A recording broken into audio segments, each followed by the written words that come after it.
going to be on the show? Yes. Okay. Hello and welcome, everyone. This is another edition of DarkMatch, the WWE show. We're going to go over the go-home shows to the hotly anticipated pay-per-view on Sunday, Money in the Bank. We'll talk about Raw, we'll talk about SmackDown, we'll run down the Money in the Bank card. As usual, I'm Christopher Says, DarkMatch's Mastodon of the Monotone. With me is... I am your foxy friend Backlash, and I have been instructed to read the following statement. I am sincerely sorry about comments I made about fans of DarkMatch on the previous shows. Ow! Stop poking me! I'm fucking doing it, okay? You're not supposed to say you hate them. It's TNA! It does that to me. Not in public, at least. Yes. What we say behind closed doors about our fans is one thing. Yes, what we say all the time behind closed doors. Yes. At any rate, I am No Leaf Clover. And I am the Fat One Subrick here with what the Iron Sheik is tweeting. On the Monday Night Raw, I see the CM Punk talk about Emperor Vince McMahon. He don't cut the hand that feed him, otherwise, fuck him. See, this is why I said Backlash should have done it. You're not the Iron Sheik. I am the Iron Sheik. I put you in the camera clutch. I make you humble.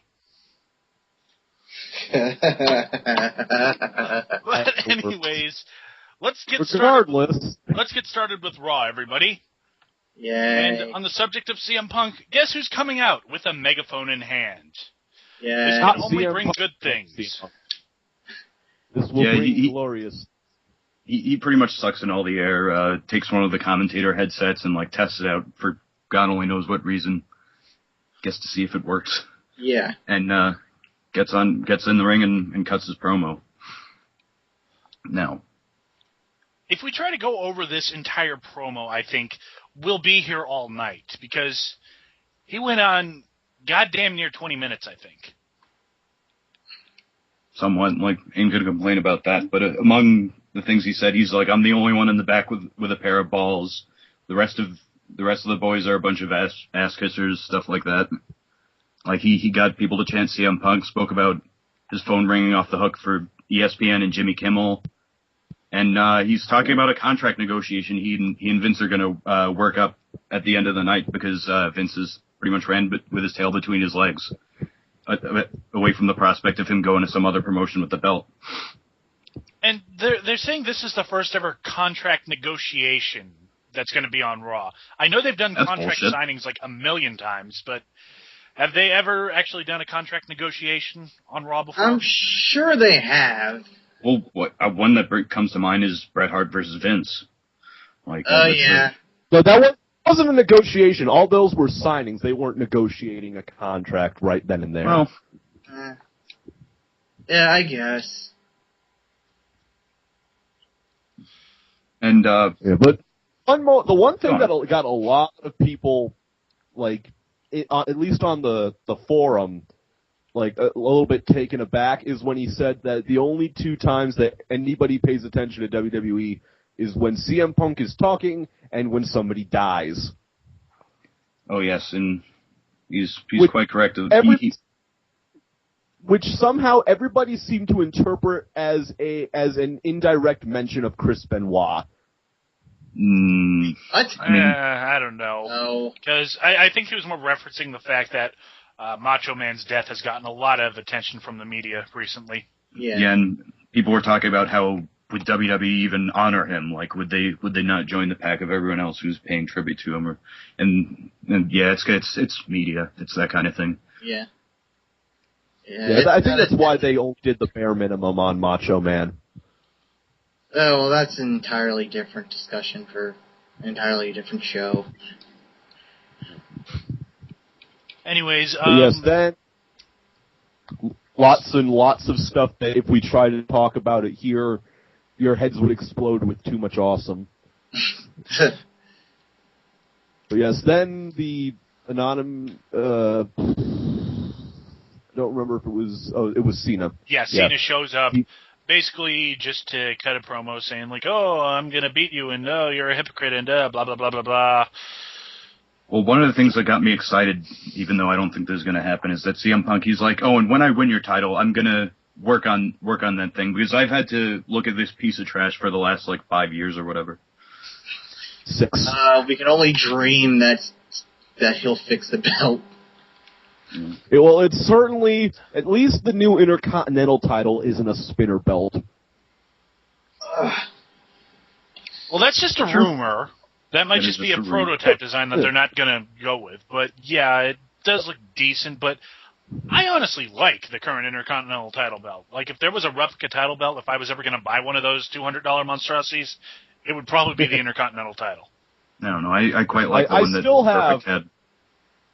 I still have, from when I was 10 years old, my old foam and plastic WWF Intercontinental title belt with, the Velcro strap. Yeah, lucky. Well, I don't like the belt because the guy that designed it is the same guy who designed the fucking TNA World Heavyweight Championship. So he can go fucking die.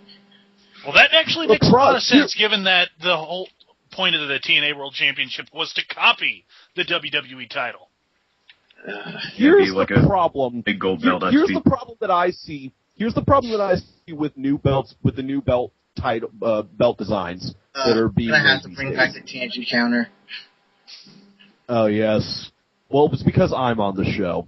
But anyway, the problem that I see with it is that a lot of these belts seem like they were ripped from the create a title mode on SmackDown vs. Raw. The original SmackDown vs. Raw, where you had fuck all to do with belt creation. Yeah. But either way, the penny belts, for instance. The penny belt and the Divas belt.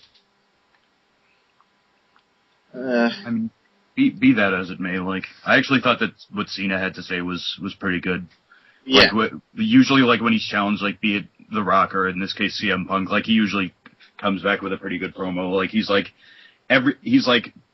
Many people have said what you've said, that they're just going to beat me for the title. Everyone from John Layfield to Eddie Guerrero to Edge to Batista to Kurt Angle, and they've all turned up wrong. Yeah. So what pretension do you think you have of beating me? I mean, the last couple weeks, why don't they let John Cena cut more promos like the ones he's been cutting the last couple weeks? It's this weird because thing. His normal fan base can't comprehend it. No, that's bullshit. It's not that his normal fan base can't. It's because they haven't thought of the idea up until now. When they let him go out and they just let him talk and say what's on his mind, it seems like he always comes up with fucking good stuff. Well, that's the thing. They've mostly been keeping him to a script up until now. Punk, he doesn't follow a script. That's why he's always awesome. Yeah. I mean, I don't know. I guess I just wish they would let him talk more often. Because when he just talks, then he usually has something halfway decent to say. I mean, it's not like aw shucks. It's not like his poopy jokes. It's just making a firm, correct statement. Yeah. And it was, of course, he was hearing Kurt Angle's name spoken and JBL, not as much. Batista was another one, so it had that aspect of it. Yeah. Before we know it, the GM rings and puts Cena in a match after the break against McGillatunga. McGillatunga. And against we mentioned the tag belts. Nexus. We mentioned the tag belts. Talk about burying your entire division. Yeah, we're gonna put the fucking belts on. When Cena talks later about how he rub his crap-filled foot all over something, he actually means the tag belts. Oh man! How can you even tell? Those it happened already. Well, it's funny you mention it. No fucking credibility left at all. No, they don't. But it's funny you mention it. I like this 5-minute match. I liked it. I thought that it was Cena, good. That they actually made it more of a credible handicap win of Cena kind of at least struggling, at least not just beating someone on an AA or stuff like that. Yeah. And for McGillatunga, they performed a good spot where I believe Otunga does an inverted atomic drop and McGillicuddy just right after that did a drop kick. They work well as a team at the very least, even though Otunga is dog shit. You might not work well as anything else, but as a team, they're pretty good at hiding each other's numerous faults. Yeah. So Cena wins the match, obviously, and following the commercials, we get a promo for Mark Henry versus Big Show. Jesus Christ, why are they pushing Mark Henry again? Because he still has 6 years left on his contract. I don't get this. I don't get why they're making this match a big deal. Because every 4 years or so, they feel the need to push Mark Henry as a monster, and it doesn't work. The last time they tried to do that, he got buried by The Undertaker. Literally. I personally think it was a justified burying. We should wait for not only SmackDown, but the Money in the Bank rundown, but I will say that Mark Henry and the Big Show feuding with each other is better than them feuding with anyone else, specifically anyone young. Yeah. Yeah, I would agree with they've both become useless wastes of space and money so far. No, the last couple of years. I would not call Big Show a useless waste of space and money. Big Show, when called upon, can still have a pretty good match. He can still cut a pretty good promo. He can still do all the things that you need a guy to do. Not so much with Mark Henry, but I don't know. I guess he likes him, or he's been sucking Johnny Ace's cock or something. Well, Johnny Ace doesn't have the pull that he. Johnny Ace doesn't have the pull that he had since he's letting CM Punk walk. So, and Vince and Triple H are pissed off at him. So, I know, he might right? not be around much longer. Let's hope. Yeah. Let's hope, yes. Yeah. Then hopefully after that, Rabbit Tooth Kevin Dunn will leave. At any rate, he looks like the critters that sing "Secret of Survival" for Mr. Toad's Wild Ride. You know, Subrick, just when I think you're done, I keep forgetting you always have more to say. I know. But let's move on before we spend all night on this, because we're going to have to come back to this when we get to SmackDown. Anyways, Vicky Guerrero and Dolph Ziggler are backstage, and they're out to prove that CM Punk is not the only awesome promo cutter on the show. Because they're back there talking about Cena and Punk and Vince, and they start doing impersonations of Vince. Vicky does a good Vince. I'm not afraid of you. I'm Vince McMahon. I work out. Oh, that's an echo. We have an echo. Echo. Hello. Okay. Not anymore. We're good. Anyways. But again, this is another thing where they're like, okay, why don't they let Dolph talk? He can talk. It's like in terms of they let caliber, his hair do the talking. In terms of caliber, I don't want to make easy with the iconic comparisons, but stuff like Mick Foley and Edge and Christian, it's like this is the style of promo that they need, the style of backstage promo where there's a little bit of joking around and good comedy, not arbitrary comedy, not involving celebrities or anything, just letting people rip.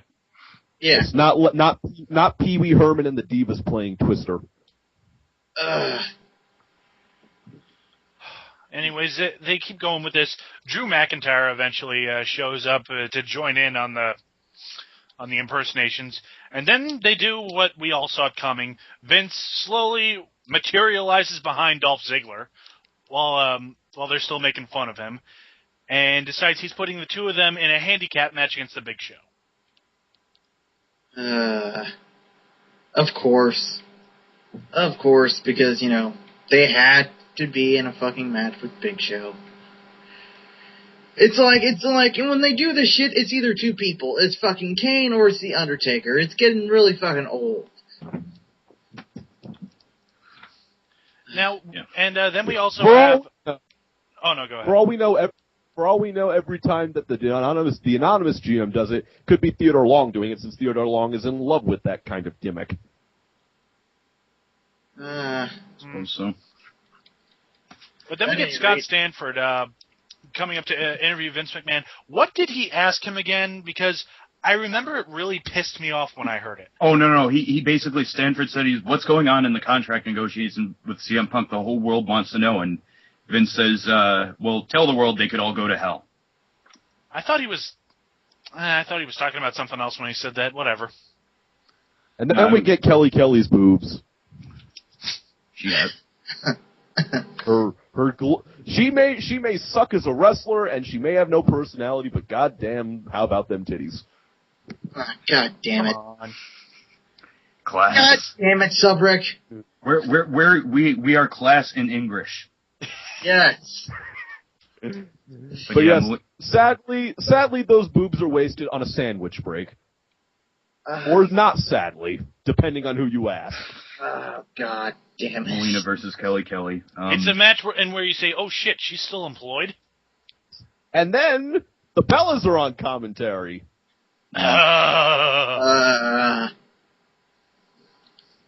This alone will make you want to not watch the rest of the show. Yeah, especially, one of the things I noted about this was that Melina was, like, laying out some weak-ass kicks, like, completely unconvincing. It's like, usually the Divas matches are just, like, saccharine, like, bland, mediocre, but this one was egregious, because I'd never really see Melina doing that horribly. You apparently have not watched Melina versus Alicia Fox. That was better, quite honestly. It was! Fitting since horrible. Fucking Ariane. Fitting since Ariane is an FCW now. Oh, God damn it. She's gonna get a fucking contract, isn't she? She has a contract. I mean, like a full contract. She's a ring announcer down there. They'll bring her up for, like, NXT season 31.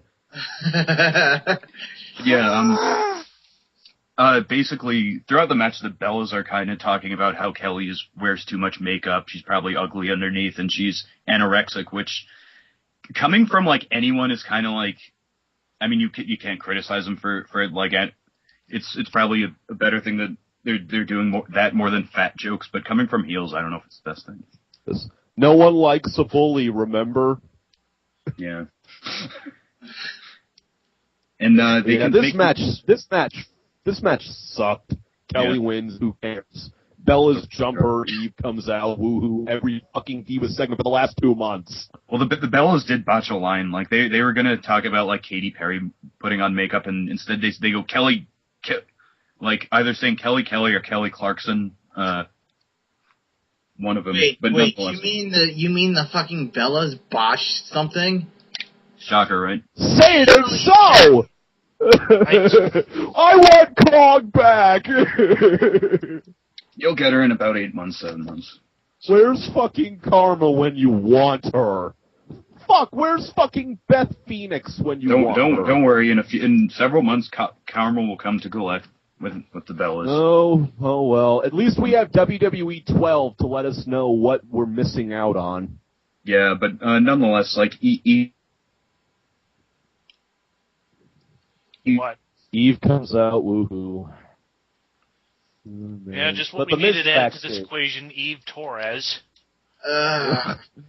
It's like... she could have been dancing to Get Crunk.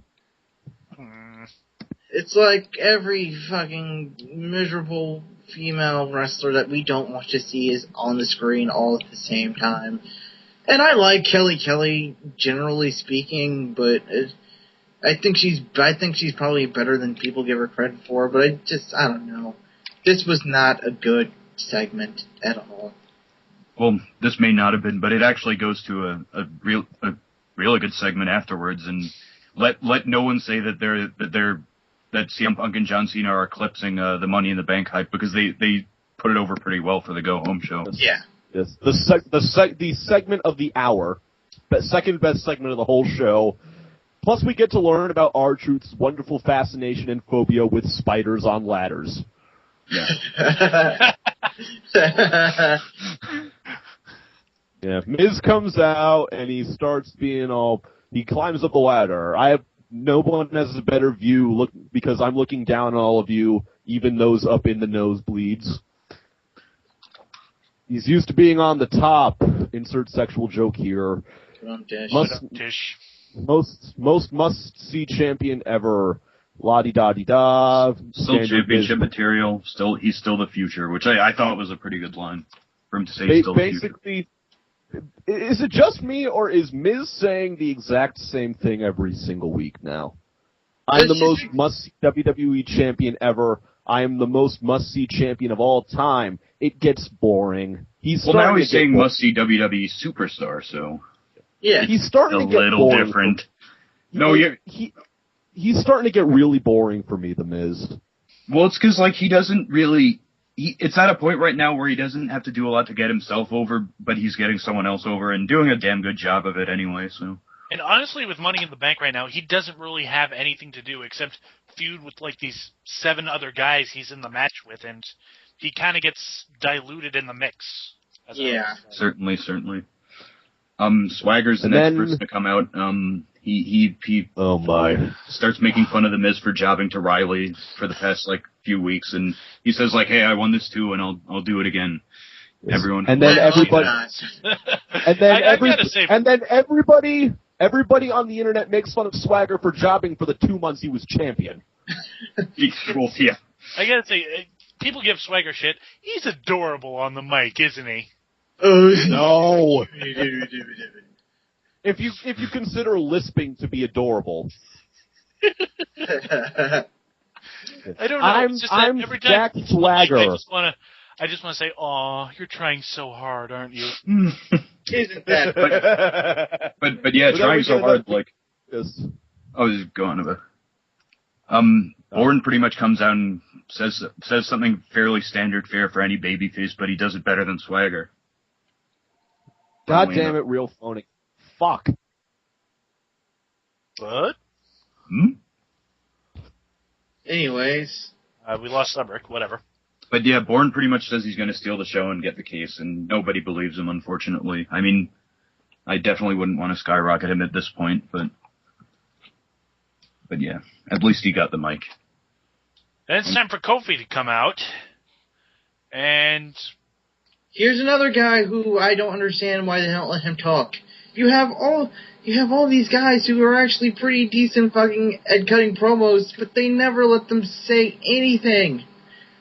Yeah, and like Kofi is really good at like not only cutting a promo with each other, but hyping things. Yeah. Like he's like, the stage is set, everyone. No, like all we're doing is talking, but how are we going to take it to action? Like stuff like that. Yeah. He's like as much of a narrator as he is like a competitor against like everyone else.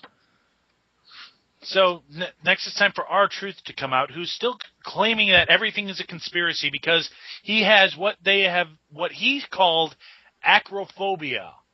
I believe acrophobia is legit the word for fear of heights, isn't it? Like, yeah, that's fear of heights. Michael, he didn't say Michael Cole on the show. It. Yeah, Michael Cole. He sounds like he says arachnophobia, which he rolls with. He gloriously rolls with it. No, the way I heard this promo, it was basically like, he said acrophobia, and then R-Truth started talking about spiders, and then he's like, when I'm up high, they know that if there's any spiders in that briefcase, like that kind of, so it's almost as if he tried to correct it by himself, but at the same time, it could be like the Geico thing where he's just crazy. Like, does anybody else think that just Warrior, like the Ultimate Warrior, is channeling himself now through R-Truth? I don't know. Like, it's a little bit more coherent than Warrior. But still, I have acrophobia. I'm going to climb up this ladder. If there's any spiders around this ladder, I'm running. There'll be a big spider in the briefcase. It'll get got. Well, not exactly load the spaceship with the rocket fuel and send it to parts unknown, Hulk Hogan. It's not so much. It's kind of stupid crazy. Warrior is more word salad crazy. No, no. What it is Warrior is actually fucking crazy. He's not faking. Warrior He's not pretending to be crazy. He's actually fucking nuts. That's the difference. It was all. Well, yeah, that is true. Look, if anyone knows that Warrior's crazy, it's me. Okay. Oh yeah. And by the way, watch Backlash's video on Ultimate Warrior's 1 hour special trying to bury Hulk Hogan. Shameless plug. Try keyword. Insert link here. Next, but then Del Rio comes out. Riley comes out, and then Miz runs. Riley doesn't get to talk. Which is probably a good thing in his favor, honestly. It's just like when Kelly got to beat up CM Punk, but he didn't. Wait, what? No, during one of the house shows. Oh yeah. All the faces ganged up on CM Punk, and Beth Phoenix and Kelly got to beat the shit out of him. And when Alex Riley went to go do it, he got Muda missed. He did. Oh yeah, I forgot about that. Thanks for reminding me about that. That actually made me smile. And then Del Rio comes out. I'm supposed to be number one contender. He comes out in what, according to these results, says a 2011 Mercedes SL63. Every single car buff in history needs to watch Monday Night Raw from now on. Including you, Allie. Del Rio comes out. He says Cena is afraid of Del Rio. I beat Rey Mysterio. I should be number one contender. Why is Cena facing Punk? Has to go all over it again. Show his destiny. Become WWE champion. Blah, blah, blah. 6 days. Teach him a lesson.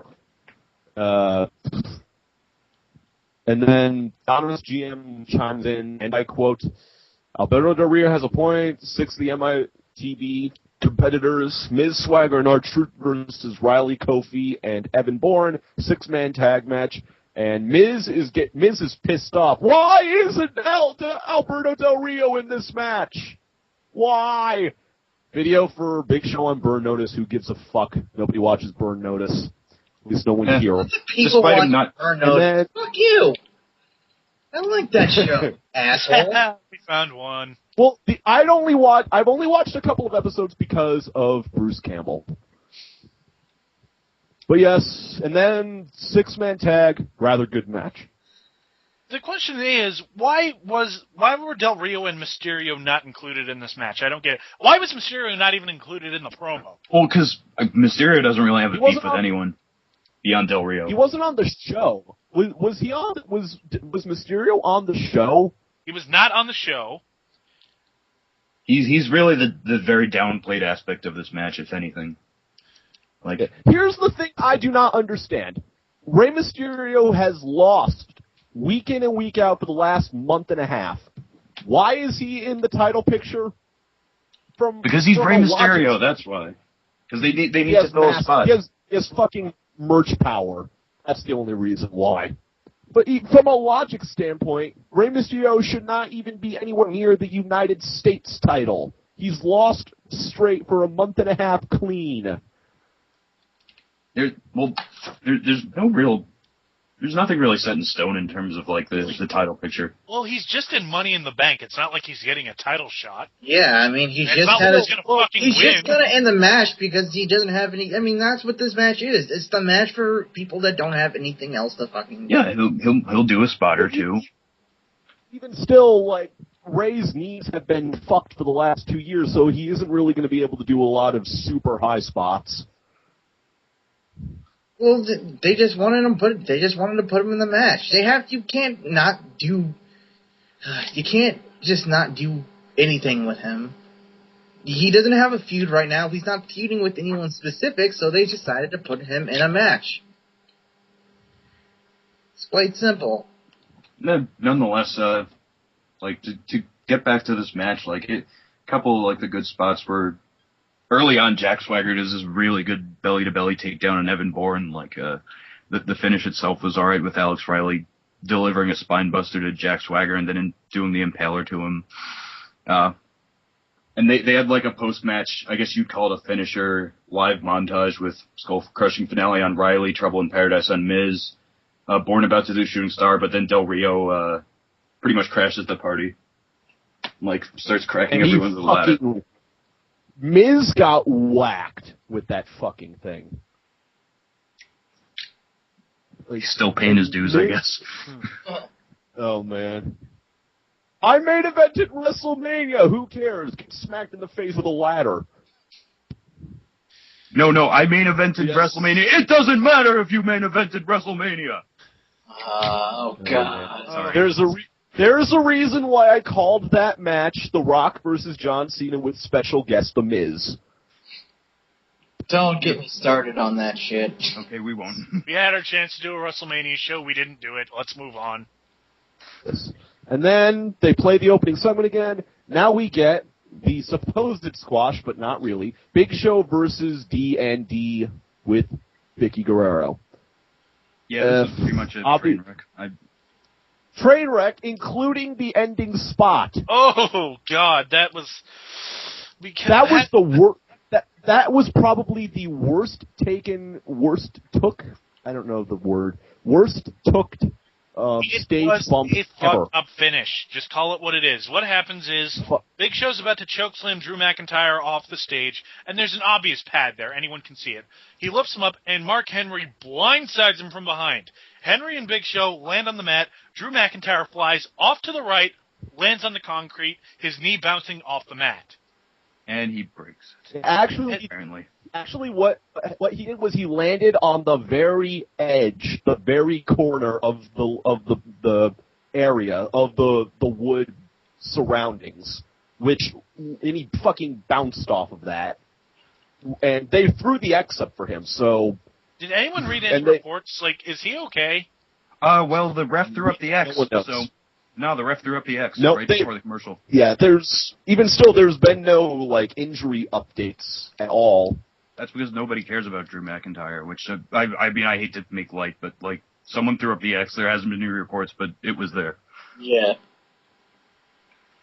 Yeah. So wow, that was sensitive of me. For all we know, Drew could be fucking paralyzed from the neck down. Yeah. Oh my God. We were making the joke when it happened. What the hell? We were making the joke when it happened. Drew McIntyre has been future endeavored from life. Oh yeah, that's someone edited Wikipedia. That was. And now we make more light.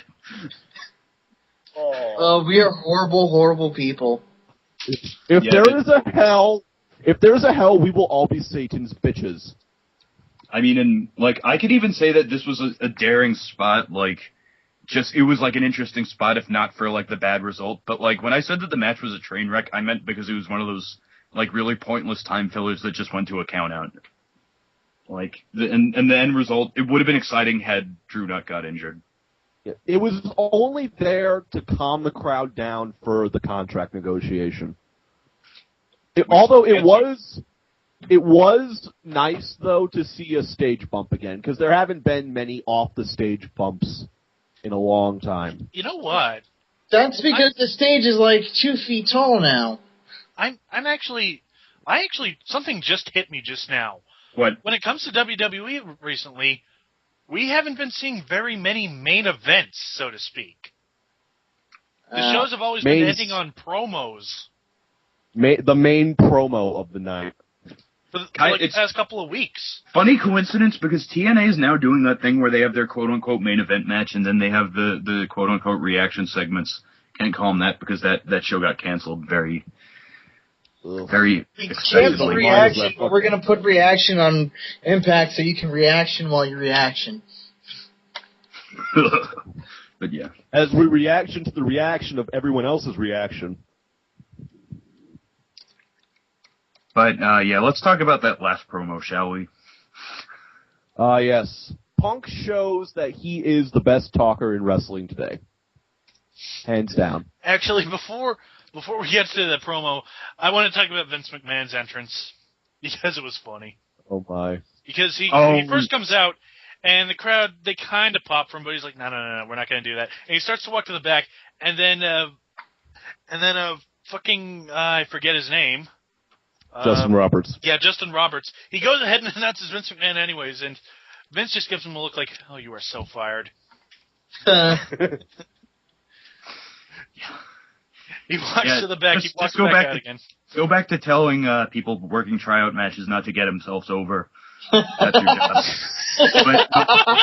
But the second notable thing about this entrance is that midway down the ramp, or 3/4 of the way down the ramp, he spots someone with a very clear black Zack Ryder sign, points at it, kind of gives himself a chuckle, then just walks away. Vince Beach rolling. So if this doesn't confirm anything else, Arrow, you're right. The Johnny Curtis segments are fucking satirizing that. Yeah. But yeah, if nothing else, there was a whole GQ interview posted on the forums that we usually post in, And CM Punk spoke about this promo, and he basically said one of the best aspects of it was that Vince and I were kind of trying to make each other laugh. Like, we were having fun. And, like, for such a serious, like, high-profile angle, like, that's a very refreshing way to look for it. I guess at this point we should go through some highlights. Well, as far as the contract negotiations, if we try to touch on everything, we're going to be here all night. But they start down, and Vince has a contract drawn up with pretty much everything that CM Punk wanted, more or less. Wait, we forgot one thing. We forgot something. When CM Punk's entrance, he comes out, and he's mimicking Vince's stick in the ass strut. Yep, he's doing the strut. He's strutting. One of my favorite things was, like, them introducing each other, and CM Punk goes, "Hey, everyone, it's Vince McMahon. What a maneuver!" Like, that's just, oh, my God. Oh, pure nostalgia. But Punk has a new contract that he's drawn up, and I've got everything he had in it right here. The first thing he wants is his own jet. Second thing, he wants his own jet. Yeah, he wants his own private jet, probably with his face on the front of it. My favorite line of that part is he's like, hold on. He's running down the list. Just wait. Number 2 is he wants his face on everything. The Titantron, the turnbuckles, cups, posters, spoons, shoes, socks, everything. Punk also wants ice cream bars brought back, the WWE ice cream bars, if anyone remembers that. Yeah. And he just says, "Hey, I just made you $1 million on ice cream sales." He also wants WWE Studios to start producing CM Punk the movie. I'd watch that. A remake of Cannonball Run. And he'd call it the Chaperone 2, but his will be funny and successful. Punk also wants to main event at WrestleMania 28. He says Vince can keep The Rock versus John Cena, but he wants to be the main event. The last thing the contract says is that Vince has to apologize for suspending him last week. And Punk really says that Vince is apologizing to the fans for being one of the biggest hypocrites he's ever seen, bringing up the anti-bullying campaign and saying Vince is one of the biggest bullies he's ever seen. Yeah, I buy that. Go on about what you were going to say about the jet, Subrick, because I think I know what you're referring to. Yes. One of my favorite lines in this whole segment was just he says, "Number 1, I want my own jet. I want my own jet, and I don't want your jet. Your jet smells." Wainwright from hell, anyone? It smells of barley and hops. There you go. Yes. And then he says, then CM Punk chants, "Fill the arena," and then Punk says that he's had very talented friends that worked there and were unceremoniously fired. Vince says they were deserved to fire. Punk channels the internet wrestling community and says that Vince does not know what the fans want. He says the fans want guys like Luke Gallows and Colt Cabana, which later garnishes a wonderful Colt Cabana chant from everyone in the crowd. And we want wrestling, too. Promo. We want wrestling. And to which Vince actually responds, "I don't care what you want." He yells it. If there was ever that list that they said about on all the wrestling sites that said that the promo guys and the commentators that they couldn't say wrestling on air, I'm pretty sure that with these CM Punk promos, they used it as toilet paper, set it on fire, and flushed the ashes down the toilet. Well, I think a lot of the rumors are overblown. For instance, like, I'm sure it's a policy that you'd refer to as action sports opera. Action soap opera. I've not heard that. Whatever. I've actually not heard that term on TV, action soap opera. But it's like one example that I always tend to go to is that last year rumors popped up in the dirt sheets that WWE wrestlers are not allowed to use knife-edge chops because it would refer to Ric Flair and he's in TNA. Yeah, well, with all the references to Hulk Hogan, references to Shelton Benjamin and ROH, like all this other shit, and people do fucking use knife-edge chops. Like, I would think stuff like that is a little bit, like, if there was any, like, word backstage, it would probably be, like, cut down or anything. But I don't think that, it's certain rumors might be a little bit frivolous, but. Yeah. Well, Vince says that he doesn't give a damn what the crowd wants. So Punk says that's the problem, that he doesn't give a damn. Punk's problem is that he cares too much. Yes, he's a bad guy, but he's in touch with what the fans want, and what the fans want right now is an apology. Vince gives the most sheepish apology, sorry. Punk keeps asking him, what? I can't hear you. I apologize, you son of a bitch. They said son of a bitch. And then Punk's like, this is better than winning the world title 3 times. Vince McMahon, apologize to me. Then Punk says another glorious line, which I immediately got since I used to hold WWE stock. He says, sign the contract before the stock plummets more. To which we get the Colt Cabana chant and more we want ice cream chants. Vince is about to sign it, and then Cena comes out, and no one in the crowd is wanting that. There were no Cena cheers when he came out. It was all a chorus of boos that rang of, we do not want you here, do not ruin this. It was like X-Pac. I can understand it from like a logical standpoint, but like what CM Punk ends with at the end of this whole entire thing, which we'll get to, is I think is very apt for Cena's like entrance into this portion of the show. And nonetheless, like Cena kind of like one of the things that Cena says to Punk is that he's a terrorist, which like. Yeah. One of the things that like kind of I had a problem with was Cena was like, "Oh, Punk, you're gonna walk out on every one of us," and saying this while Punk is negotiating a contract. I don't know what that means. I didn't get it. The vibe that I got from Cena's portion in this is that they are temporarily turning him into a sort of heel, since nobody is going to cheer him on Sunday. No, I think that's just everybody's going to cheer for Punk. I think that's just what a lot of people want. Like, I don't think that any kind of full heel turn is coming to fruition. Like, there's not going to be a full heel turn. But they're kind of playing it like they know that Cena's not going to be over just this one night. No. Well, also remember One Night Stand 2006? Cena played the heel that night. He played the heel wonderfully, and it would have been much better if he played the heel from then on. But that's years ago. But then CM Punk, he says, you're the biggest hypocrite of all. And he starts running down a list of sports teams, and he eventually says it's all the Boston sports teams. The Red Sox, the Bruins, Celtics. The Patriots. Yeah. And then Cena is called. Punk says that you're no longer the underdog. You've become what you hate. You have become the dynasty. You are the New York Yankees. To which Cena delivers what looked like a shoot punch. It did. That looked genuine. You motherfucker! Ow! It's his New England reflexes, if anything. I can vouch for also, that. Being from New York, I can also. Cena's Boston accent came out during this.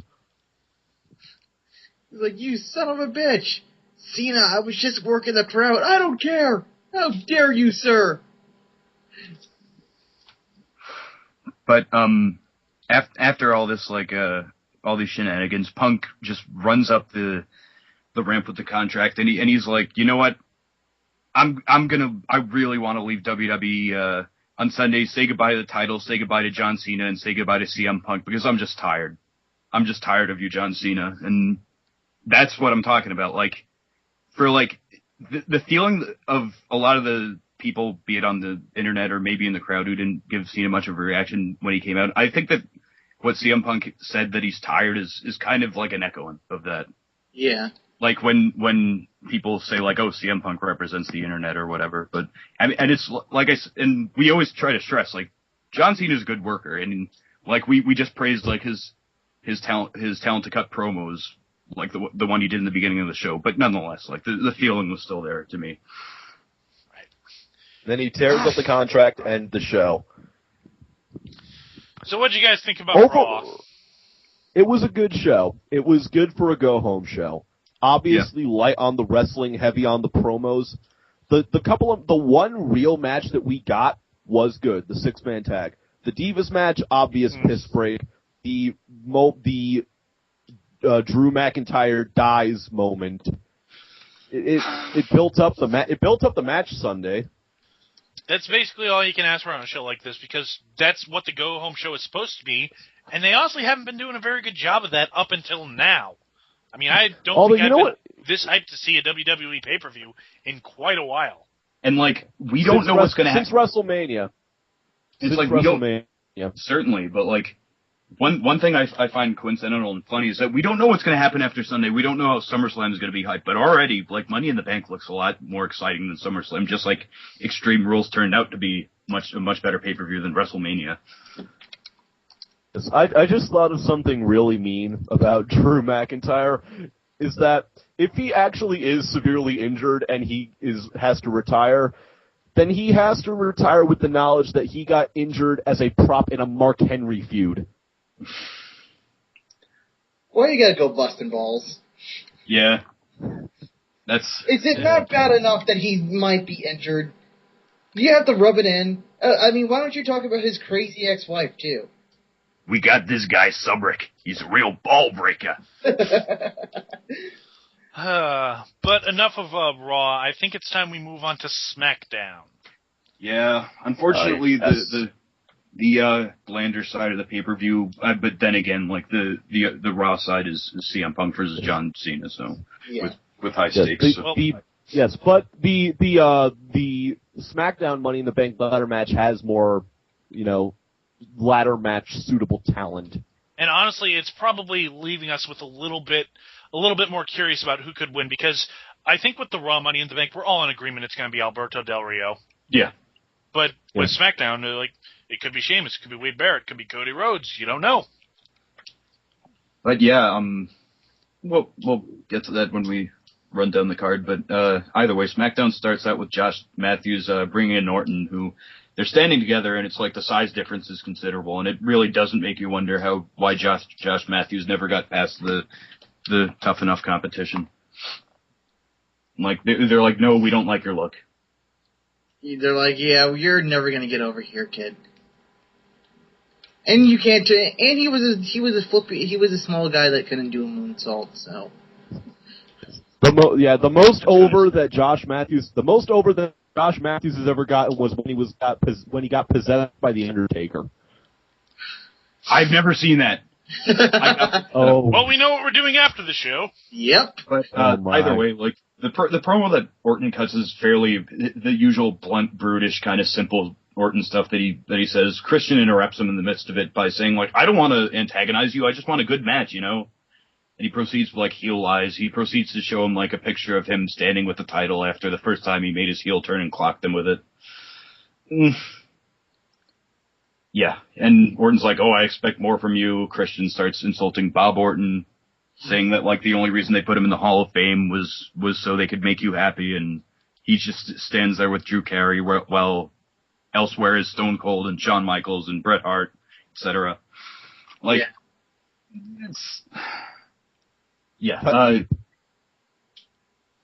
fairly, it doesn't make as great of an impact. I liked it. Like, it was good, but, like, there's really not much else to say. Like, these two have been going back and forth for weeks.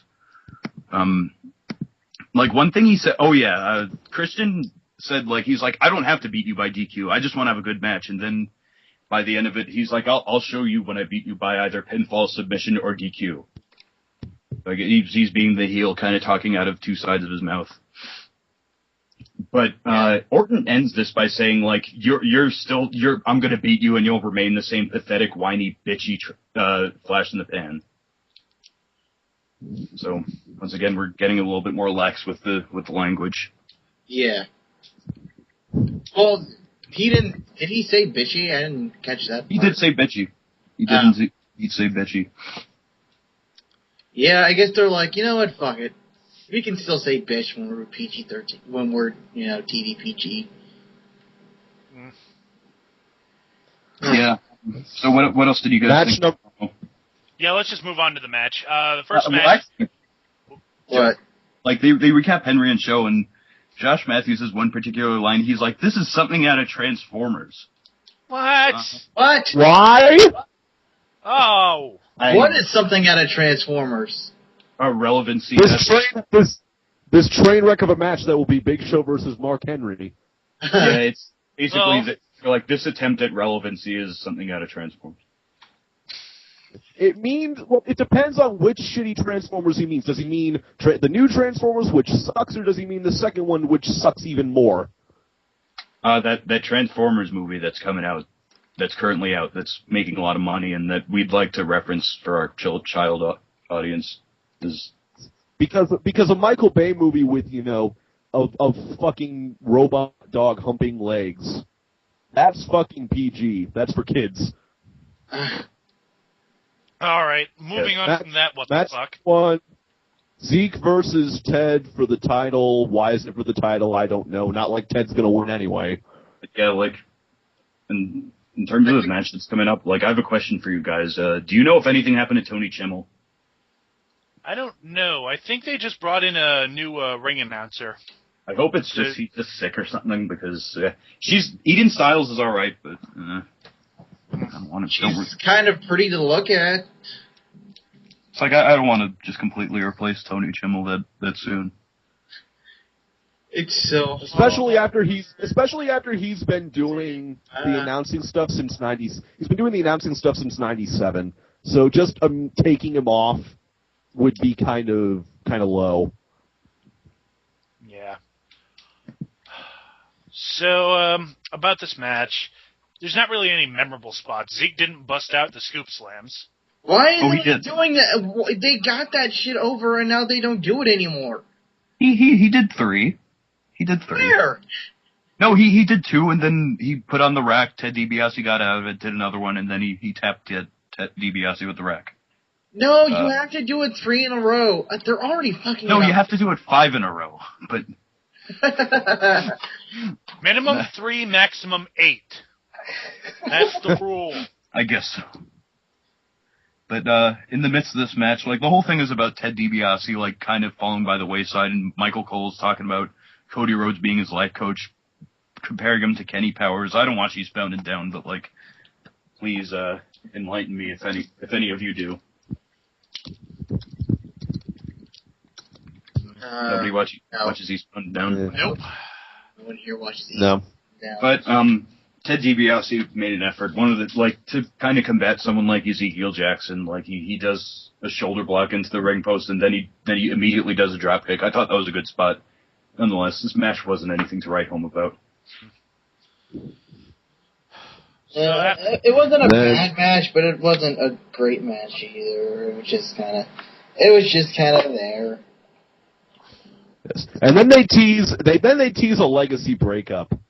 Yay. Because we just got them back together, we're already breaking them up. This is TNA booking. I think the whole point of this feud really has been to kind of give Ted his own personality so that he can eventually feud with Cody Rhodes anyways. I never had the thought that, they were trying to build them up as a legitimate tag team. I always thought it was just means to get them to feud. They're trying to use Cody's heat to get Ted over, which pretty much isn't really which was not working. No one is going to take Ted seriously, ever. Honestly, it's like we were kind of riffing the match as it was happening on TV because, like when people, this was for the Intercontinental Champion, how the wrestlers, the challengers, especially if they're heels, they do that sort of diamond cutting thing for their waist to represent the belt. Yeah. It's like Ted did that, except first he kind of presented his body. It was like, look at these abs. These abs have what it takes to win the championship. And it's like we're making needless riffs like that. So yeah, Ted is people really taking it seriously. Yeah. But let's move on to a better match. Daniel Bryan versus Cody Rhodes. With his backman. Oh, by the way, before this match, they played a video package, kind of like the kind that they would play for a pay-per-view. You know what would have been awesome? If they got rid of the Divas title match and put this on instead. Yeah, I would agree with that. They might. Well, wait, aren't they both in the Money in the Bank match? Yeah, they're both in the Money in the Bank match. So, like, they might have a superfluous extra match, but I don't know who would be. Maybe it's Miguel Otunga versus Kurt Hawkins and Zack Ryder. We can only hope. But wherein Zack Ryder will drop to New Nexus because nothing says nothing says not being respected by the higher ups by losing to New Nexus. But yeah, like nonetheless, Cody and Daniel Bryan, they tear it up every week. It was the same thing here. Like they're both adept at doing their usual spots. Like hopefully this doesn't wear thin. Like their feud. Yeah. I don't know. They might end it because Cody finally got the win, and a clean win of all things. Because they finish up the match with Rhodes hitting the beautiful disaster off the ropes, rolling up Bryan for the win. Yeah, it was after a crutch, and it was a decent enough finish. They're trying to get that move over along with the Crossroads. I'm glad they're doing this with people. Yeah.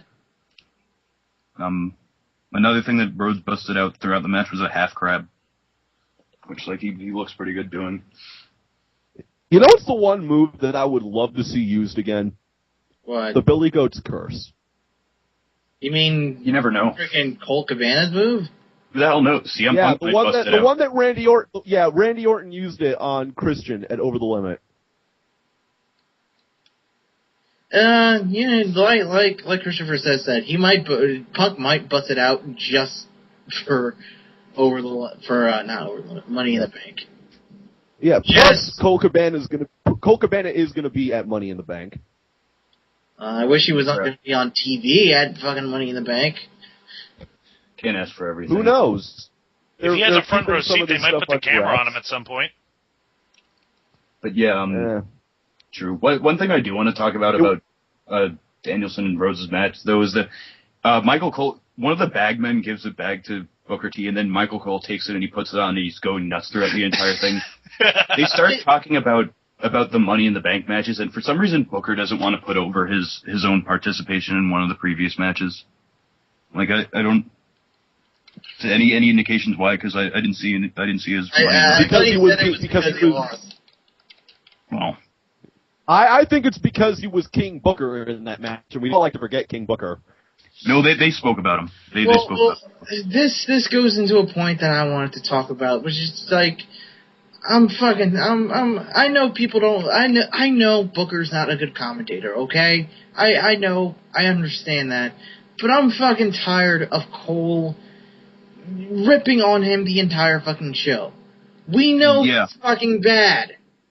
We're not under any delusions that he's not bad. I mean, I thought he's not horrendous. He's so bad he's good. He isn't Mike Adamle, and he's not the super heel Michael Cole. He's bad to the point of being amused by him. What I personally think the worst side of this is that when he put on the paper bag and he started like going nuts and yelling, like the camera cut to him. So it's like, yeah, you're taking up the camera that could be focusing on the match.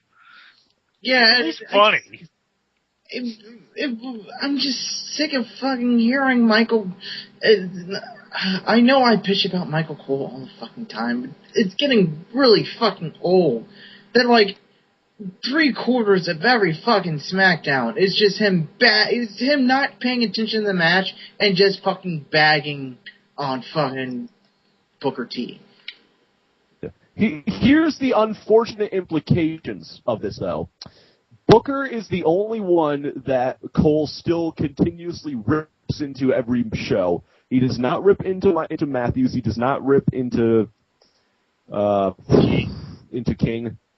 And Booker's black. So from a character standpoint, definite unfortunate implications. From a character standpoint, he's a homophobe and he's a racist. It's just very unfortunate implications. I don't want. It's bad enough I gotta listen to this asshole talk. I don't want him fucking bagging on another comment and not paying attention to the match. He doesn't pay attention to the fucking match. bags on fucking Booker T. Yeah. I understand, and I know that Booker T sucks on commentary. It's on Raw. On Raw, he doesn't go. He is rather mellow on Raw. On SmackDown, he's fucking crazy. Yeah, but I don't care. I just don't want it to happen anymore, I guess. And I'll stop complaining about it and we can move on. Yeah, it's like how when the entirety of the time that Cole was feuding with Jerry Lawler, he would bury every other segment of the show without any shame whatsoever. Yeah, just to put over their feud. The entirety of over the limit, I think. Over the limit. The entire time before the Cole Lawler match, Cole was burying everything else on the show and putting himself over all over the place. And that's not how a wrestling commentator is supposed to behave. I mean, I know if you compare someone like, say, Cole and Heenan, Cole just won't fucking stop talking about and won't stop yelling, won't stop taking over. And what Heenan would do is he would quip to someone and then he would move on. Yeah, exactly. He okay. wouldn't. Moving on. Are we done beating the dead horse of Michael Cole yet? I'm sorry. I know I got us off on a fucking tangent. I'm just fucking sick of fucking hearing. We're all sick of Michael Cole. We've been sick of him since he turned heel. Insert the counter here. Next, we've got Teddy Long backstage. He says that if Mark Henry and Big Show have any contact physically tonight, their match on Sunday will be canceled. Please, please, if there is a God, if there is a real God, let Henry and Big Show kick each other's ass tonight. Yeah, we wouldn't want a cancellation like that. Yeah, don't hold out hope for that. And of all people, Kane comes in and he's like, I want to thank you, Teddy, for giving me this match against Orton. He talks about how he's a monster, but he's starting to lose, so he's starting to feel like a human being, and that doesn't feel good. By the way, Kane says perhaps the most untrue line in WWE ever. What? I'm a monster, and monsters don't lose to anyone. Talk to Vader. Talk to Great Khali. Talk to Undertaker. Talk to Kane. Talk to Big Show. Talk to Diesel. Talk to Abyss. Talk to Mark Henry. Talk to Matt Morgan. Talk to Brock Lesnar. Talk to Nathan Jones. Talk to Albert A-Train. Talk to... Okay. Who's another big dude? Get it! Okay. Then to give him credit though, like I don't want to talk about this next segment, which is Jinder Mahal at a photo shoot with Khali, and once the photographer starts shooting Khali exclusively, and Mahal starts yelling at the guy in Punjab, and he's like, "I'm the star," and sorry, I invite this. This isn't a gimmick. Everyone takes notes. Like I wrote next to that, "Please." Wait, you mean the Jolly Green Giant isn't really that interesting? No. Oh, I never noticed that. Yeah. Then next we get, because nobody gives a fuck about Jinder Mahal, Christian's in the parking lot. He sees Randy Orton's motor coach. Christian's impressed. Someone's defaced the motor coach by spray painting on it, Orton sucks, in wonderful leet speak. And yeah, Teddy Long Christian definitely didn't do that. Nope. No. And Teddy Long equals moron. Christian is uncrowned world champion. And Christian feigns concern. I have to find the one who did this. Christian is glorious when he wants to be. He needs to get back into the habit of creating acronyms. Or creating abbreviations. Yeah. I want him during this heel turn to use the term reeks of awesomeness in a super heel manner. Like if he wins on Sunday, the very first line that he says on his winning promo on SmackDown is, "I haven't said this in a long time, but this reeks of awesome." But number 3, we get Sheamus versus Blue Lighting Dude, aka Sin Cara. With Wade Barrett in the midst of this on commentary, and that guy, his FCW days on commentary really made him good at that. Yeah. I don't know. What did everyone think of this match? We got to see again why Sheamus is much better with smaller guys than with guys his size. Yeah, I mean, I thought like it was kind of like a match where they hit all their usual spots, you know, like Sin Cara does his like satellite arm drags and Sheamus does his Polish hammer and Irish curse and stuff like that. Yeah. It was kind of every match. It wasn't a bad match. It just was. Sin Cara. It was your normal Sin Cara match. And if he did, they cut it out at least. Well, that's because he's with Sheamus, and Sheamus is probably the best opponent he's had. Well, he wrestled Christian. Yeah. One of the things that Wade Barrett said. One of the things he said on commentary, though, was that the core was a big mistake. No, really, I never would have guessed. Oh. And then that's a vicious and cruel lie that he just told. Sin Cara wins, and then Wade Barrett kicks Sheamus in the face, hits Wasteland. Barrett points at the briefcase. He's saying, "The Rioters will never let me have this." They might. They might. We'll get to that, but one of the stupid things was that he big boots Sheamus and after Sin Cara wins, and Cole calls it a bro kick, which yeah, fuck you. Whatever. MVP is somewhere in Japan writing out a copyright infringement lawsuit or a gimmick infringement suit. But yeah, next we get another wonderful Christian segment. He finds Randy Orton's wallet. He puts all of it on one at the roulette table. He loses all of it. I just want to ask, how hilarious would it have been if he actually won? Oh God. That would have been awesome. Oh, and the other thing he says is that maybe I can use the money for anger management classes. This is pretty much Christian's gimmick for the night, because he can win the belt on a disqualification, so he's trying to piss off Orton any way he knows how and can. To make him angry. It's like how the build-up for Cena versus JBL at WrestleMania 21 was, because Cena couldn't touch JBL at all without being provoked. So JBL would, talk shit about Cena's mom to his face, like talking about how she would sleep with every dude on the planet. It was some of JBL's best talking work. Look it up. It's very good.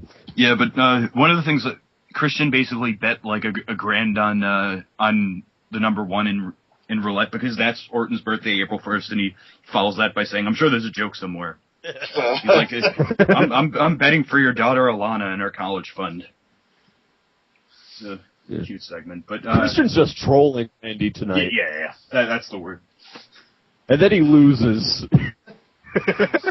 Do we have to talk about the next segment? Because I don't want to. Oh, you mean Teddy Long? Because I feel like we've been talking about this all goddamn night. Yeah, he's basically in the ring. Plastering it all over the goddamn shows.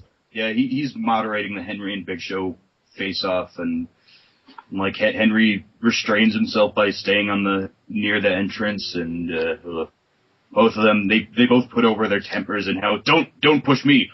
Oh, you don't want to push me? Don't push me. Something like that. Oh yeah. Fucking Mark Henry says one of the fucking stupidest, funniest thing. He goes like, in terms of our comparison or something, he's like, bigger, stronger is better than bigger. Better is stronger than bigger. What? No, he says better is better. Just to sum it up. Well, no shit. Better. Excuse me while I state the obvious. Yes. Bigger is actually worse. Man. Henry sucks at talking. Yeah, and we have our next singles match. Why have AJ when you could have Kelly versus Rosa Mendez? Yeah, with Alicia Fox of all people. Oh yeah, and the only one thing I want to go on. This was shorter than the Monday show, shorter than the Monday match. Probably for a good reason, because Rosa Mendez is worse than Kelly. The only good that that Rosa Mendez has had this year was when she was in those tight leather pants watching while Alberto Del Rio kicked the shit out of Hornswoggle. But I'm sorry, I just got lost in the idea of those tight. This is just fuck it. It was just nothing. But like one thing I had a problem with was Rosa Mendez comes out and I think Josh Matthews tries to put over that she was a runway model in Czech Republic, and Cole the heel he is apparently now a jingoist. He said Czech Republic, not a place like Miami or LA or something like that. Like There's apparently he has a problem with the Czech Republic too. Well, number one, fucking Rosa Mendez is the heel. Number two, yeah, there's no need to be a jingoist. Whatever. Kelly wins. Actually, if Michael Cole is the heel, shouldn't he be playing up the Czech Republic since Rosa Mendez is the bad person? That's exactly the point. Yeah. Or if I may quote The Simpsons, that's the joke. And then they follow up a piss break with a Johnny Curtis segment. Probably the best one, too. This got him trending on Twitter. Johnny Curtis is in the locker room. I have a secret for everyone. I'll be making my debut sooner than you think on Superstars, probably. Johnny says that he's going to let the cat out of the bag, but there was an elephant in the bag instead. He also production guy says the cat ran up a tree. The elephant is in the room next week. He's like, Mikey, the elephant in the room gag is next week. I don't get these at all. No, you know what it is? Arrow told me. He thought of it. Like, basically, Arrow said that this is Vince or Creative's way of lampooning Zack Ryder's thing, because he always does those puns like, I'm trying to get over. Like him climbing over a fence, or this is the WWE dropping the ball on Zack Ryder. I think that's what they're doing. Like, Arrow has a good point. Yeah, I think that's what they're doing, too. It's kind of obvious.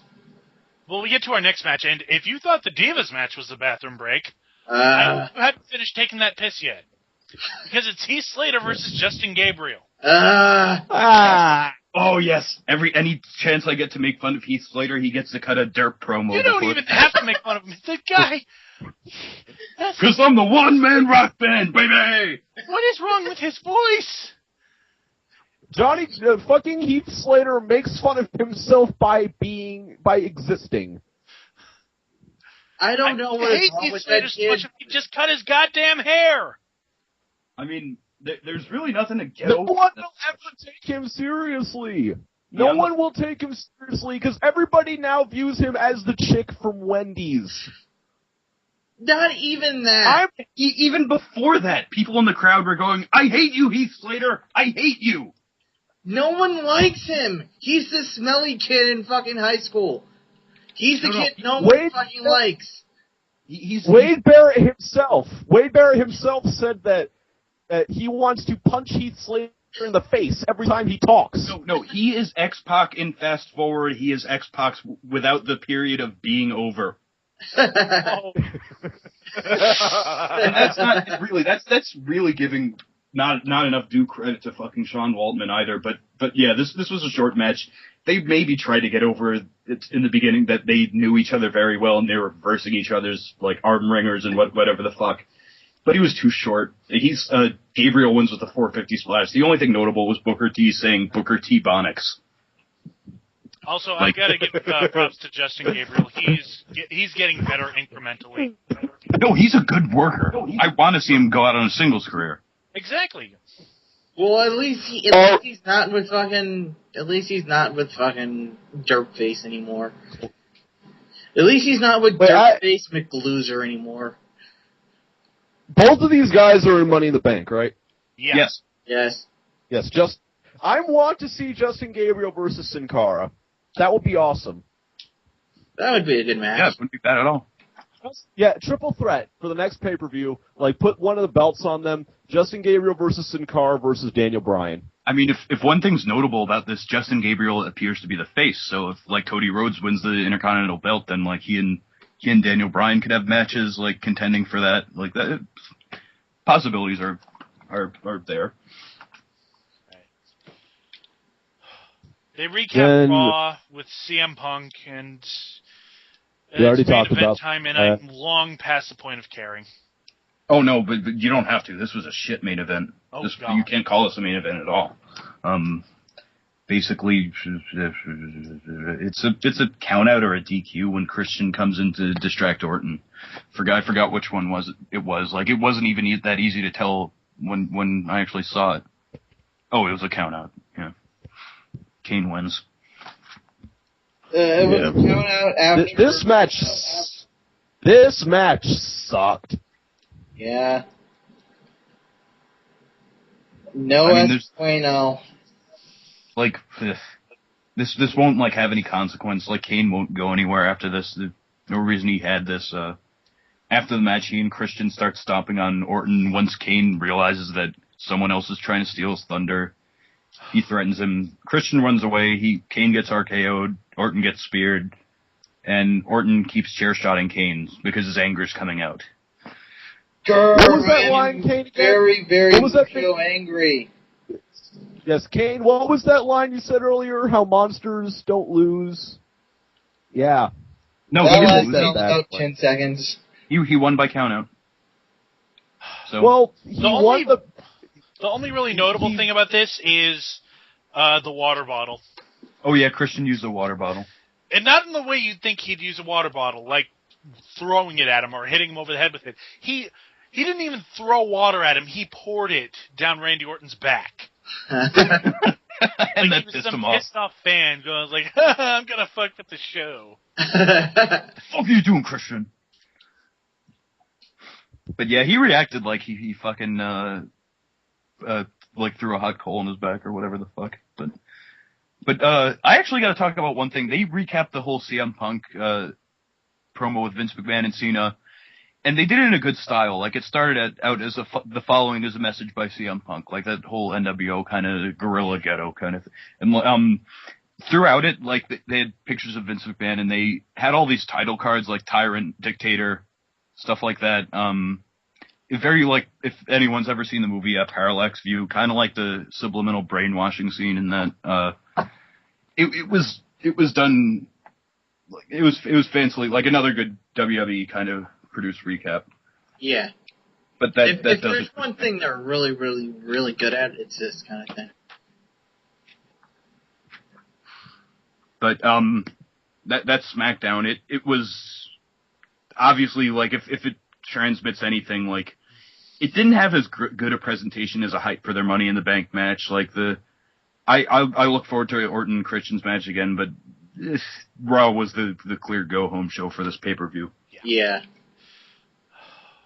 SmackDown was okay. It wasn't great, but, you know, it did what it needed to do to put over the pay-per-view. SmackDown kind of sucked the energy out of the air a bit. It sucked the energy out of this show, for me at least. I think I need a nap. Well, you're not taking that nap yet, Backlash. We gotta talk about the pay-per-view. Yes. If we have. Yeah, I guess we should make some predictions for the pay-per-view. Yep. Yes. Okay, so what's the card? Punk versus Cena. Should we start from the bottom up? Yeah, start from the bottom up. Yeah. Okay, Kelly versus Brie Bella. Don't give a fuck. Next match. Kelly wins. Yeah, Kelly wins. Mark Henry versus Big Show. This could go either way. I think Big Show is going to win because I don't really think they want to fire off anything on Mark Henry. I foresee this going to a DQ. Or that, yeah. That actually. Yeah, I can see it just is like a double count out or a double DQ, which leads to SummerSlam where it's a like a hardcore match or a no holds barred. Or a cage match. No. And Mark Henry and cages have a bad history. No, well, if anything, if it's a cage match, it could end in 2 minutes by Mark Henry just ripping the door off from the inside and leaving. And actually, he's not ripping the door off in 2 minutes. No, it'll backfire on him. He'll throw Big Show into it. Big Show will fall through the cage wall, and he wins. Yeah, no. They've done that before. Oh no, WCW has done that before too. Only it involved Goldberg and Russo in the title. Yeah, they did that with Big Show's first night in WWF when he threw Austin through the cage, and Austin won it. Oh, yes. And he debuted as Paul Welch, his real name.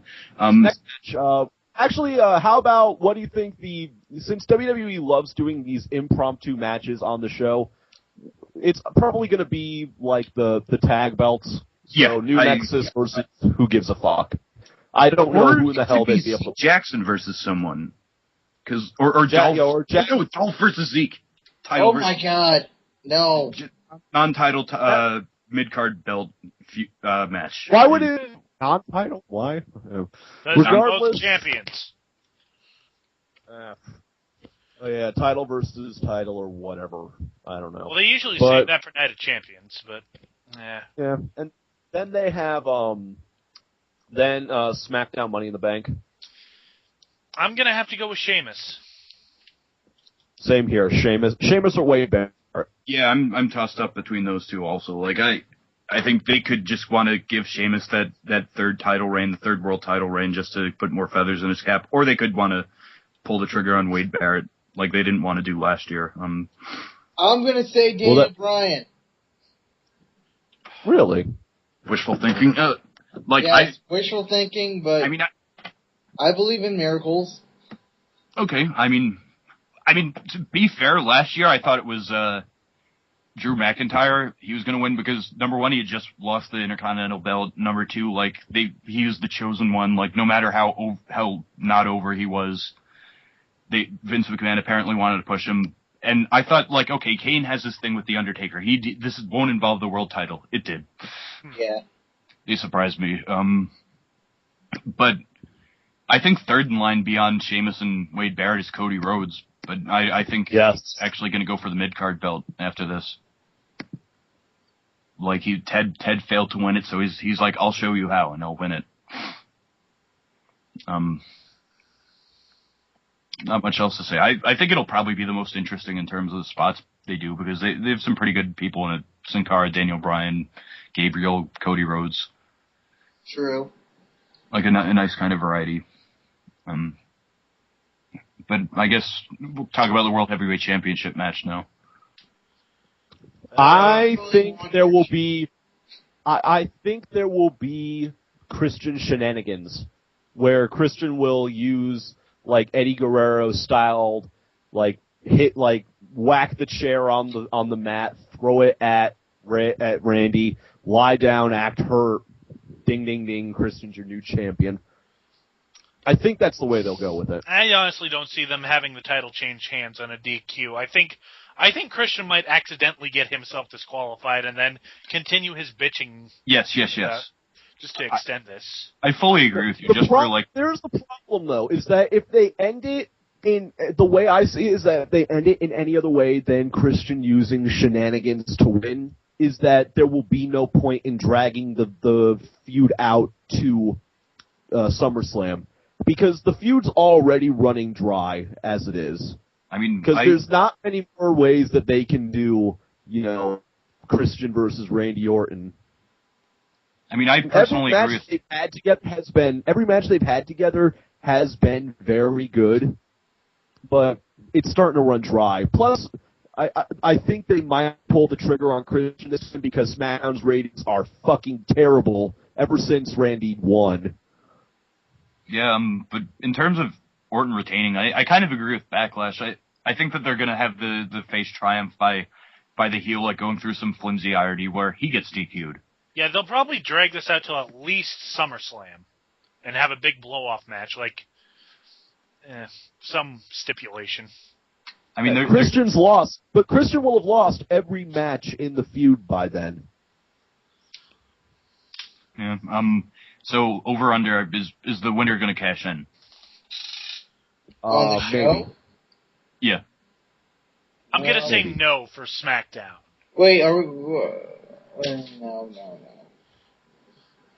No, I don't. And the next... You were going to say? No, go ahead. Raw Money in the Bank. Next, we've got Raw Money in the Bank. Alberto Del Rio. Del Rio, no question. Del Rio. You already knew that. I'm going out on a limb here. I'm going on a fucking... I'm putting all my money on Alex fucking Riley. Who the hell knows? Again, it would be another surprise. Like, contrasting, like, SmackDowns, I knew fucking Miz was going to win last year. I'd do it. Like, it was... Like, he was starting to appear on segments with Randy Orton. Something was up. Like... Well, Del Rio already has a number one contendership that he's getting screwed out of. It's basically like a requirement for him to win Money in the Bank at this point. Yeah, so he can keep talking about his destiny or whatever. And then it's like Raven when he was in TNA. He would always talk about his destiny. But do you think the winner will cash in though? Yes. Yeah. If CM Punk wins, because there's the scenario that's been played around on the forums that the SmackDown winner will come out per orders of Vince McMahon, lose, and then Del Rio comes out and wins. Which will, I mean, if that does happen, it'll not only accomplish, like, the crowd will be fucking pit. Like, he will get heel heat like nobody's business. Yeah, no one. But it'll bury the fuck out of the SmackDown winner, but it'll push Del Rio to that upper echelon of heat. Because he's right there. He is right there. He needs that one last push, and that one last nudge to get him to break through the proverbial glass ceiling is to have him beat CM Punk in Chicago on CM Punk's last night. And of course, one thing I'd like to address is that people are saying, like, oh, Del Rio wins and Cena still gets fired. No. Because Vince McMahon, if Vince McMahon said that if CM Punk walks out with the belt, not if Cena loses. So I'm sorry, but no scenario is going to lead to fucking John Cena getting fired. Again, something just came to mind. Vince McMahon said, and Cena, if they could do this ridiculous loophole, because Vince McMahon said verbatim, if CM Punk walks out of Chicago with the belt, I will fire you. CM Punk lives in Chicago, he just has to go down the street and he'll be back home. So he'll have never left Chicago. So Cena won't be fired. It's the moment, like, they'll do like a little segment, like, I would love to see this. Like, they do a little segment where where all he's doing is walking around Chicago, and he's walking around the borders of the city limits, and then he steps his pinky toe, or like his pinky finger, outside the city limits, and he's like, oops, you're fired now. That would be the fucking most amazing CM Punk anything ever. I see Punk winning over Cena. Del Rio cashes in, takes the title. Cena gets it back at SummerSlam. Well, like, the only thing is, like, if Cena does have shoulder neck problems and he actually is looking to be shelved for like a month or two, then you never know. Like, yeah, not to mention that Vince needs to keep that cash cow for WrestleMania 28 intact, because the one thing that would suck immensely, like, it would probably hurt business to a very big degree, is if Cena did not take a break right now and he gets injured a month before WrestleMania and they have to cancel Rock versus Cena. It's basically what they need to do right now is Cena needs to just take a break right now, be gone for like 3 months, or even 3 months, I'd say, and he can come back triumphantly, however they want to do it, or they can just keep pushing the fuck out of him, and he can burn himself out right before WrestleMania, and probably never even be able to continue his career. Yeah. Plus, it would, if they give Cena a break now, it would give the fans a big, breathing point, because if the response that Cena got in both of his segments on Monday are any indication, and the build up to that over the last couple of months, people have been getting more and more tired of him. So giving him 2 or 3. The only thing that really worries me is WWE doesn't seem to think long term about things. They're not really thinking about what's going to get us ratings 3 months from now. They're thinking what's going to get us ratings tomorrow night, having Cena on television. Yeah, they need to follow. I've called it the Paul Heyman principle. what is business going to be like in 3 years? We don't give a shit about the next month of ratings because they're not going to matter in 3 years. That was Dev 2. They were the front office, Vince and Johnny Ace and Kevin Dunn. They just say, "Oh, look, new guys. They don't do anything." That's because you fucking dipshits. You didn't give them the chance to do anything. Imagine, you can't just build a John Cena or an Edge or a Randy Orton overnight. You need to spend a year or so doing that. That's what they did when Jeff Hardy came back. He just got bigger and bigger and bigger and bigger and bigger. And over those 3 years, he became the hottest guy in WWE. And it's baffling how poorly mused a lot of the guys are these days. Did nobody learn a fucking thing from WCW? Are we still on the show? Yeah, we are. Yeah. Okay. I think I've had enough. I think I've ranted enough. I can probably continue ranting once the show's over, but right, we have a time limit on. Let's just. What did everybody think of this week in WWE? It sucked. Good go-home show. Raw was okay. SmackDown sucked. Yeah, the go-home shows are usually meh, but it was. This one was the promos. The contract negotiation at the end of Raw was great. The Raw Money in the Bank segment was great. SmackDown sucked overall. Other than the Christian trolling segments, those were the only really good parts of the night for me. Yeah, Cody and Ted's matches I thought were decent enough, but yeah. Overall, a mediocre week, and hopefully our hopes and prayers won't be crushed too hard on Sunday. I mean, I wouldn't call it mediocre. I'd call it decent enough just for the fact that I'm still excited for Money in the Bank and for the same reasons. Yeah, if they built up Money in the Bank to be a total shit fest, no one would be fucking happy at all with these Raws and with this Raw and with SmackDown. But either way, I guess that's dark match for this week. Let's take it home with what gets more screen time than Jay Lethal. And Zack Ryder. I'll start us off. It's WWE. What gets more screen time than Zack Ryder? Vince McMahon making fun of Zack Ryder fans gets more time than Zack Ryder. Water used as a deadly weapon gets more screen time than Zack Ryder. Oh, well, WWE ice cream bars get more screen time than Zack Ryder. Than both of them. Yeah. I don't fucking have one. Well, then, I guess that is all for the Dark Match this week. We will see you next time for Money in the Bank. For everyone here, I'm Backlash. I'm Christopher Says.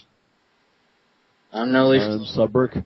God damn it, whatever. Good night and good luck. Cue me. Adios.